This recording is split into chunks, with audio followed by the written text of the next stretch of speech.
ചിലരൊക്കെ കഴിഞ്ഞ ദിവസം 8:45 ഇങ്ങനെ രാത്രി നോക്കി നിൽക്കുന്നുണ്ടാവും. ബാഴ്സലോണ ഈ ഒരു മാച്ച് തോൽക്കൂ, തോറ്റ ഒരു ഉപകാരമായേനെ മേ ബി.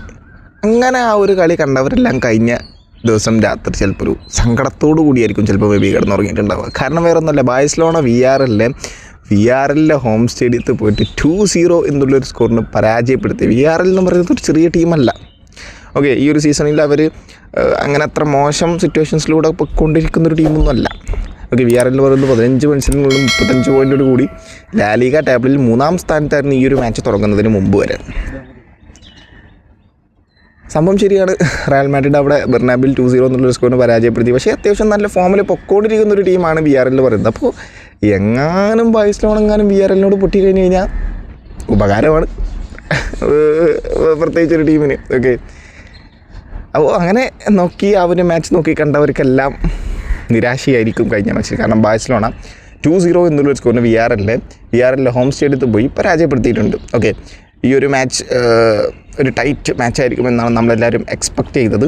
പക്ഷേ മാച്ചിലെ ഒരു ഇൻസിഡൻറ്റ് കാരണം ആ ഒരു ടൈറ്റ് ഒരു ടീമിലോട്ട് അങ്ങോട്ട് ഷിഫ്റ്റായി. ആ ഒരു കളിയുടെ അഡ്വാൻറ്റേജ് കംപ്ലീറ്റ് ഒരു ടീമിലോട്ട് അങ്ങോട്ട് ഷിഫ്റ്റായി. ഓക്കെ, ബാഴ്സലോണക്ക് ആ ഒരു ഷിഫ്റ്റ്, ആ ഒരു റെഡ് കാർഡോട് കൂടി അവർക്കത് കിട്ടി. ആ ഒരു റെഡ് കാർഡിനെ കുറിച്ചൊക്കെ നമുക്ക് സംസാരിക്കാനുണ്ട്. ഓക്കെ, അപ്പോൾ ബാഴ്സലോണ ഈ ഒരു 2025 കറണ്ട് ഇയറിലെ അവസാനത്തെ മാച്ച്, ഓക്കെ, അവർ VRLനെതിരെയായിരുന്നു. അത് വിജയത്തോടു കൂടി തന്നെ അവർ അവസാനിപ്പിച്ചിട്ടുണ്ട്. 2025 കഴിയുമ്പോൾ അവർ ടോപ്പ് ഓഫ് ദ ടേബിളാണ്. ഓക്കെ, അവർ എൽ ക്ലാസിക്കോ ഒക്കെ പരാജയപ്പെട്ടതിന് ശേഷം റയൽ മാഡ്രിഡ് ഭയങ്കര പോയിൻറ്റ്സിൻ്റെ ലീഡിൽ ലാലിഗയിൽ അവിടെ മുന്നിലെത്തിയിരുന്നു. പക്ഷേ റയൽ മാഡ്രിഡ് കുഞ്ഞു ടീംസിനോട് കുറേ സമനില ഡ്രോ പിടിക്കുകയും പരാജയപ്പെടുകയും അങ്ങനെ വെറുതെ പോയിൻറ്റ്സ് ഡ്രോപ്പ് ചെയ്ത് അവരവരുടെ ആ ഒരു ലീഡ് അങ്ങോട്ട് കളഞ്ഞ് ബാഴ്സലോണ കിട്ടിയ കപ്പ് പിടിച്ച് വരുന്നുണ്ട്. ലാസ്റ്റ് 8 മത്സരം കണ്ട് എൻ്റെ ബാഴ്സലോണ കണ്ടിന്യൂസ് ആയിട്ട് വിജയിച്ചിരിക്കുകയാണ്. ക്യാമ്പ് നൗ റിനോവേഷൻ ചെയ്ത് ആ ഒരു ഓപ്പണിംഗ് മാച്ച് നടത്തിയതിന് ശേഷം പിന്നെ ബാഴ്സലോണ അവിടെ തോറ്റിട്ടില്ല, ലാലിഗയിലും തോറ്റിട്ടില്ല എന്നാണ്. ഓക്കെ, ലാലിഗയിലും അവിടെ തോറ്റിട്ടില്ല. സോ അങ്ങനെ ബാഴ്സലോണ ഒരു നല്ല ഫോമിൽ പോയിക്കൊണ്ടിരിക്കുകയാണ്. അവർ ലാസ്റ്റ് സീസണിൽ എവിടെയാണോ അവർ നിർത്തിയത് അവിടെ നിന്നൊരു സീസണിൻ്റെ ആ ഒരു എൽ ക്ലാസിക്കോ കഴിഞ്ഞ് റാഫീനിയും പെട്രിനും ഇവരൊക്കെ തിരിച്ചു വന്നതിന് ശേഷം എവിടെയാണോ അവർ നിർത്തിയത് അവിടെ നിന്ന് തന്നെ അവർ റീസ്റ്റാർട്ട് ചെയ്തതുപോലെയാണ് ആ ഒരു ക്യാമ്പ് നൗവിലെ ഓപ്പണിംഗ് മാച്ചൊക്കെ കഴിഞ്ഞതിന് ശേഷം, ആ ഒരു അത്ലറ്റിക് ബിൽബാവ്ക്കെതിരെയുള്ള ഒരു മാച്ച് കഴിഞ്ഞതിന് ശേഷം. സോ അങ്ങനെ വളരെ ബ്യൂട്ടിഫുള്ളായിട്ട് പോയിക്കൊണ്ടിരിക്കുകയാണ് ബാഴ്സലോണ. സോ അങ്ങനെ തന്നെ പോയിക്കൊണ്ടിരിക്കുന്നുണ്ട്, ടേബിളിൻ്റെ ടോപ്പാണ് അവർ. സോ ഹാൻസി ഫ്ലിക്കിന് വളരെ സന്തോഷമായിട്ട് 2025 കലണ്ടർ ഇയർ അവർ അവസാനിപ്പിച്ചിട്ടുണ്ട്. പിന്നെ ഹാൻസി ഫ്ലിക്ക് ഈ ഒരു മാച്ചിൻ്റെ പ്രസ് കോൺഫറൻസിൽ അദ്ദേഹം വളരെ സങ്കടത്തോടു കൂടി പറയുന്നുണ്ടായിരുന്നു, ഫിഫ ദ ബെസ്റ്റ് വേൾഡ് 11 എന്നൊക്കെ പറയുന്ന ആ ഒരു സാധനം അദ്ദേഹത്തിന് വളരെ കോമഡി ആയിട്ടാണ്, ഇറ്റ്സ് എ ജോക്ക് എന്നാണ് ഹാൻസി ഫ്ലിക്ക് പറഞ്ഞിട്ടുള്ളത്. കാരണം വേറെ ഒന്നുമല്ല, there is no Raphinha. Okay, Raphinha is a deserved player all among അതേഴ്സിനൊക്കെ വെച്ച് നോക്കും, അതായത് ബാക്കിയുള്ള പ്ലേയേഴ്സിനൊക്കെ വെച്ച് നോക്കുന്ന സമയത്ത് റാഫീനിയ അവിടെ പ്യൂർലി ഡിസേർവിംഗ് ആണ്. അദ്ദേഹം അവിടെ ഇല്ല എന്ന് പറയുന്നത് ഹാൻസി ഫ്ലിക്കിനെ സംബന്ധിച്ചിടത്തോളം അദ്ദേഹം പറഞ്ഞത് ഇറ്റ്സ് എ കംപ്ലീറ്റ് ജോക്ക് എന്നാണ് പറഞ്ഞത്. 22 ഗോൾ കോൺട്രിബ്യൂഷൻ ചാമ്പ്യൻസ് ലീഗ് ഉണ്ട്, ലാലിഗയിൽ ഔട്ട്സ്റ്റാൻഡിങ് സീസൺ. സോ അദ്ദേഹം പറയുന്നുണ്ട് അദ്ദേഹം സ്റ്റാറ്റിസ്റ്റിക്സിലൊക്കെ ഭയങ്കര മോശമാണ്. പക്ഷേ എന്നാലും റാഫീനിയ ഇല്ലാത്തൊരു വേൾഡ് 11 എന്നൊക്കെ പറയുമ്പോൾ അദ്ദേഹം പറഞ്ഞത് ഇറ്റ്സ് എ കംപ്ലീറ്റ് ജോക്ക് എന്നാണ്. എനിക്ക് അത് ഇനി അതൊരു പൊട്ടത്തരമായിട്ടാണ് അദ്ദേഹത്തിന് തോന്നിയത് എന്നാണ് ഹാൻസി ഫ്ലിക്ക് പറഞ്ഞിട്ടുള്ളത്. എനിക്കും പേഴ്സണലി അങ്ങനെ തന്നെയാണ് തോന്നിയിട്ടുള്ളത്. റാഫീനിയ ആ ഒരു വേൾഡ് 11 ഡിസേർവിംഗ് ആയിട്ടുള്ള ഒരാളാണ്. അത് ഞാൻ എൻ്റെ വീഡിയോയിലൂടെ ഞാൻ നേരത്തെ പറഞ്ഞതുമാണ്. സോ ഹാൻസി ഫ്ലിക്ക് അത് തന്നെയാണ് ഹാൻസി ഫ്ലിക്കും പറഞ്ഞത്. സോ റാഫീനിയക്ക് ഭയങ്കരമായിട്ട് അതിൽ സങ്കടം ഉണ്ടായിട്ടെന്ന് തോന്നുന്നു. അതുകൊണ്ടായിരിക്കും ഹാൻസി ഫ്ലിക്ക് അത് ഇവിടെ വന്ന് പറഞ്ഞത്. ഓഫ് കോഴ്സ്, കാരണം പ്ലേയേഴ്സ് എല്ലാവരും ബാലൻ ഡി ഓർ ആയിക്കോട്ടെ, ഫിഫ മെൻസ് ബെസ്റ്റ് പ്ലെയർ, ഒരു ഡിസ്റെസ്പെക്റ്റാണ് റാഫീനിയക്ക് ആ ഒരു വോട്ട് ചെയ്യുന്നവർ ജേർണലിസ്റ്റുകൾ അല്ലെങ്കിൽ ആ ഒരു ആരാണോ ഫിഫ പ്രോ വേൾഡ് 11 തിരഞ്ഞെടുത്തത് അവർ ചെയ്തത്. ഇവനൊന്നും ഇതിലൊന്നും ആഡ് ചെയ്യാൻ പറ്റില്ല, ഇവനൊന്നും ആയിട്ടില്ല, വേറെയും കുറേ പ്ലേയേഴ്സ് ഉണ്ട്, അവന്മാർ തിരികാം എന്നുള്ള ആ ഒരു മൈൻഡ് സെറ്റിൽ അവന്മാർ ഡിസ്റെസ്പെക്റ്റായിട്ട് റാഫീനിയോട് പെരുമാറി എന്നാണ് എനിക്ക് ആ ഒരു വേൾഡ് 11 കണ്ടപ്പോൾ തോന്നിയത്. ഓക്കെ, ഇതിൽ എല്ലാവരും മറ്റേ അൺഡിസർവിങ് ആണ്, അർഹതയില്ലാത്തവരാണ് എന്നൊന്നല്ല ഞാൻ പറയുന്നത്. പക്ഷേ റാഫീനിയ ആ ഒരു വേൾഡ് 11 അദ്ദേഹം പെർഫെക്റ്റ്ലി ഡിസേർവിങ് ആയിരുന്നു. എന്തുകൊണ്ടോ ആഡ് ചെയ്തില്ല, അതിലൊന്നും വലിയ കാര്യമൊന്നുമില്ല. പക്ഷേ റാഫീനിയക്ക് സങ്കടമായിട്ടുണ്ടാകും, അതുകൊണ്ടായിരിക്കാം മേ ബി ഹാൻസി ഫ്ലിക്ക് വന്ന് പറഞ്ഞത്, അറിയില്ല. എന്തായാലും ആ ഒരു പരിപാടി അങ്ങനെ അവസാനിച്ചിട്ടുണ്ട്. പിന്നെ ഈ ഒരു മാച്ചിലോട്ട് വന്നു കഴിഞ്ഞ് കഴിഞ്ഞാൽ VRLനെതിരെയുള്ള ഒരു മാച്ച് നല്ലൊരു മാച്ചായിരുന്നു. ഫസ്റ്റ് ഹാഫൊക്കെ നല്ല ഒരു ടൈറ്റ് അങ്ങോട്ടും ഇങ്ങോട്ടും ബാലൻസിങ് അറ്റാക്കുകളുള്ള വിആർഎല്ലിൻ്റെ വക നല്ല കൗണ്ടർ അറ്റാക്കുള്ള, ബാഴ്സലോണയുടെ വക നല്ല പൊസഷൻ ബോൾ കൺട്രോൾ ചെയ്തിട്ടുള്ള അറ്റാക്കുകളെല്ലാം നല്ലൊരു മാച്ചായിരുന്നു. ബാഴ്സലോണയുടെ ലൈനപ്പിലോട്ട് പോയി കഴിഞ്ഞാൽ ഗോൾ കീപ്പർ യുവാൻ ഗാർസിയ നല്ല പെർഫോമൻസാണ് ഇന്നത്തെ മാച്ചിൽ പുൾ ഓഫ് ചെയ്തത്. സെൻട്രൽ ബാക്കായിട്ട് ജെറാദ് മാർട്ടിനും പാബ്ലോ കുബാർസിയും, റൈറ്റ് ബാക്കിൽ ജൂൾസ് കുണ്ടെ, ലെഫ്റ്റ് ബാക്കിൽ ബാൾഡെ, എറിക് ഗാർഷ്യയും ഫ്രാങ്കി ഡിയോഗുമായിരുന്നു മിഡ്ഫീൽഡേഴ്സ് ഉണ്ടായിരുന്നു. എറിക് ഗാർഷ്യ ഇപ്പോൾ അവിടെ മിഡ്ഫീൽഡിൽ ഫിക്സ് ആയിന്നാണ് തോന്നുന്നത്. പെഡ്രില്ല, പെഡ്രിക്ക് ഒരു റെസ്റ്റ് കൊടുത്താണെന്ന് തോന്നുന്നു. അറ്റാക്കിംഗ് മിഡ്ഫീൽഡർ റോളിൽ ഫെർമിൻ ലോപ്പസും, ലെഫ്റ്റിൽ റാഫീനയും, റൈറ്റിൽ ലമീൻ യമാലും, സ്ട്രൈക്കറായിട്ട് ഫെറാൻ ടോറസും. ഇങ്ങനെയായിരുന്നു ആ ഒരു ലൈനപ്പ് ഉണ്ടായിരുന്നത്. ഓപ്പോസിറ്റ് ആണെന്നുണ്ടെങ്കിൽ അവർ 4-4-2 എന്നുള്ള ഒരു ഫോർമേഷനിൽ അവർ ഇറങ്ങിയിട്ടുണ്ടായിരുന്നു. അവരുടെ ഹോം മാച്ചാണ്, സപ്പോർട്ട് കംപ്ലീറ്റ് അവർക്കാണ്. അതുകൊണ്ട് തന്നെ തുടക്കം ബാഴ്സലോണ ഒരു കൺട്രോൾ ചെയ്ത്, ബാഴ്സലോണയുടെ അറ്റാക്ക് നമുക്കറിയാലോ, ബോൾ കയ്യിൽ വെച്ച് പൊസഷൻ കയ്യിൽ വെച്ച് പയ്യെ അങ്ങനെയായിരുന്നു അവർ അറ്റാക്ക് ചെയ്യുക. കൗണ്ടർ അറ്റാക്ക് ഇല്ല എന്നല്ല, പക്ഷെ അവർ ഒരു മാച്ചിൻ്റെ കംപ്ലീറ്റ് ആധിപത്യം, അഡ്വാൻറ്റേജ് കംപ്ലീറ്റ് ബാഴ്സലോണ എടുക്കാൻ നോക്കും അവർ. അപ്പോൾ ആ ഒരു ആധിപത്യത്തോടു കൂടി തന്നെയാണ് ബാഴ്സലോണ സ്റ്റാർട്ട് ചെയ്തത്. പക്ഷേ when the ball gets to VRL players, VRLൻ്റെ കയ്യിലോട്ട് എപ്പോൾ ബോൾ കിട്ടും അവർ സ്പോട്ടിൽ കൗണ്ടർ അറ്റാക്ക് ചെയ്യും. ബാഴ്സലോണ ആദ്യത്തൊരു 10-20 മിനിറ്റ് ആ ഒരു ഹൈ ലൈനൊക്കെ കഷ്ടപ്പെട്ടിട്ടുണ്ട്. കാരണം അവർക്ക് തുടക്കം തന്നെ എങ്ങനെയെങ്കിലൊക്കെ ഒരു ഗോൾ കൊണ്ടുവരണം, ഒരു ബ്രേക്ക് ത്രൂ കൊണ്ടുവരണം. അതിന് ആവശ്യത്തിൽ കൂടുതൽ ചാൻസ് VRL കിട്ടുകയും ചെയ്തിരുന്നു. 2 ബിഗ് ചാൻസ് അങ്ങനെ ആദ്യത്തെ 20 മിനിറ്റിനുള്ളിൽ അവർക്ക് കിട്ടിയിട്ടുണ്ട്. ഷൻഫോസിൻ്റെ അവർക്ക് ഫിനിഷ് ചെയ്യാൻ പറ്റിയില്ല എന്ന് പറയാൻ പറ്റില്ല. യുവാൻ ഗാർസിയ സേവ് ചെയ്തു. ആ ചങ്ങായിനെ എങ്ങനെയായിട്ടും അവനെ മറികടന്ന് ആ ഒരു ബോൾ പോകാൻ പറ്റണ്ടേ. ആ പെപ്പേൻ്റെ ഒക്കെ ഒരു നല്ലൊരു ഷോട്ട് ഉണ്ടായിരുന്നു, സേവ് ചെയ്തു. വേറെ നല്ല നല്ല ഷോട്ടുകൾ ഉണ്ടായിരുന്നു, സേവ് ചെയ്തു. എറിക് ഗാർഷ്യൻ്റെ ഒരു സ്ലൈഡിങ് ടാക്കിൾ ഉണ്ടായിരുന്നു.